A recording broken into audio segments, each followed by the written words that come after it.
मंत्री दिलीप वळसे पाटलांच्या घरासमोर शेतकऱ्यांनी उपोषण केल्याचं पाहायला मिळालं।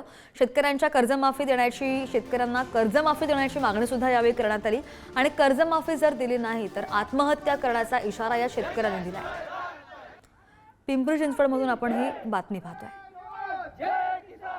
मंत्री दिलीप वळसे पाटलांच्या घरावरती नेवासा तालुक्यातील शेतकऱ्यांनी मोर्चा आणलाय।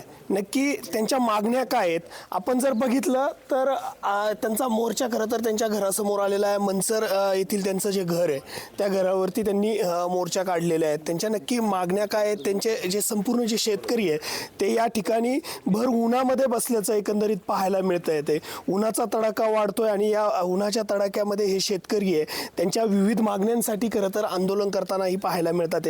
माझ्याबरोबर त्या गावचे स्थानिक सरपंच आहेत। तुम्ही खरं तर हे आंदोलन करताय ते काय एकंदरीत तुमची मागणी आहे, कशा पद्धतीने हे आंदोलन आपण करतात? आम्ही शासनाला काय कर्जमाफी मागितली नव्हती। 2017 साली शासनानेच आम्हाला कर्जमाफी दिली। ठाकरे यांचं सरकार आलं आणि त्यांनी त्या छत्रपतीचा कार्यकाळ बदलून पुढचा कार्यकाळ महात्मा फुले योजना लागू केली। म्हणजे ह्या सरकारने राजकीय हेतून प्रत्येकाने त्याचं कातडी धोरण पुढचा भविष्याचा विचार करून मागशीने केलं म्हणून पुढची ती बंद केली, दुसरी चालू केली। याच्यात शेतकरी भरडलेला आहे आमचा। त्या टायमाला दिलीप वळसे पाटील महात्मा फुले यांनी काढायला हेच होते ना, मागची बंद करायला येत होते। मग आता आमची पुन्हा छत्रपती मागणी करायला आमच्या यांच्याच दारात यावं लागलं ना आम्हाला बी। मग आता ही योजनाचे पैसे आम्हाला तात्काळ जमा करावं खात्यावरून आम्हाला संस्थेने नील दाखले द्यावं, त्याशिवाय आम्ही इथून उठणार नाही।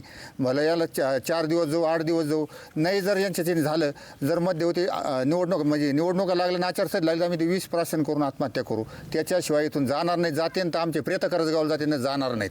जोपर्यंत आम्हाला आमचे कर्जमाफी मिळत नाही तोपर्यंत आम्ही इथून जाणार नाही। आम्ही इथं 20% करून आम्ही जीवन संपवणार आहोत। कॅमेरामन निखिलसह तुषार जरेकर, पुढारी न्यूज, मनसर, पुणे।